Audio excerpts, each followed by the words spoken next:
Hey guys welcome to study Assam. আপোনালোক সকলোকে মোৰ চেনেল ষ্টাডি আছামলৈ স্বাগতম জনাইছোঁ। আজি এই ভিডিঅ'খনৰ আমাৰ আলোচনাৰ বিষয় হৈ গৈছে দশম শ্ৰেণীৰ প্ৰথম অধ্যায় অৰ্থাৎ বৰগীত। আজি আমি এই ভিডিঅ'খনত বিশেষকৈ বৰগীতৰ মূল ভাৱ সম্পৰ্কে আমি আলোচনা কৰিম আৰু কিদৰে বৰগীতৰ মূল ভাৱ লিখিব লাগে সেই বিষয়ে আমি আজি শিকিম। এই খণ্ডটো হৈছে প্ৰথম খণ্ড। ইয়াৰ লগতে মই দ্বিতীয় তৃতীয় এনেকৈ আন বিষয়বস্তুসমূহ যেনে প্ৰশ্নাৱলীসমূহ বা বৰগীত সম্পৰ্কে আৰু বহলকৈ আলোচনা কৰিম। ইয়াৰ পিছৰ খণ্ডবোৰত মই আপলোড কৰিবলৈ চেষ্টা কৰিম। আজি এই ভিডিঅ'খন যিহেতু প্ৰথম খণ্ডৰ হয়, সেইবাবে আজি অকল আমি এই বৰগীত পাঠটিৰ মূল ভাৱ সম্পৰ্কেহে আলোচনা কৰিম। আহক পলম নকৰাকৈ আজি ভিডিঅ'খন আৰম্ভ কৰোঁ।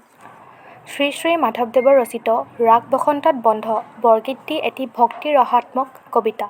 এই বৰগীতটিৰ জৰিয়তে কবি মাধৱদেৱে পৰমাৰ্থক বিষয়ক ভাৱ ব্যক্ত কৰিছে। কবিয়ে নিজকে অধম বুলি হৰিস্বৰূপ শ্ৰীকৃষ্ণৰ এই বিশ্বব্ৰহ্মাণ্ডৰ গৰাকী বুলি জ্ঞান কৰি তেওঁৰ চৰণত শৰণ লৈছে। কবিৰ মতে হৰিৰ মহিমা অপাৰ। কবিয়ে উল্লেখ কৰিছে যে এই সংসাৰখন মায়াময়।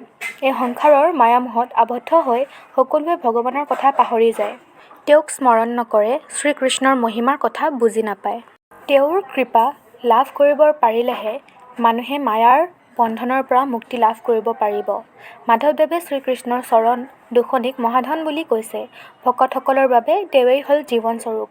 এয়াই আছিল বৰগীতটিৰ সম্পৰ্কে কৰা চমু আলোচনা। আৰু এইদৰে আমি মূল ভাৱ লিখিলে আমি পৰীক্ষাত নম্বৰ অৰ্জন কৰিবলৈ সক্ষম হ'ব পাৰিম। আশা কৰিছোঁ আপোনালোকে আজিৰ এই ভিডিঅ'খন চাই ভাল পাইছে, আৰু যদি ভাল পাইছে তেন্তে লাইক, শ্বেয়াৰ, কমেণ্ট আৰু ছাবস্ক্ৰাইব কৰিবলৈ নাপাহৰিব। ভিডিঅ'খন শেষলৈ চোৱাৰ বাবে ধন্যবাদ।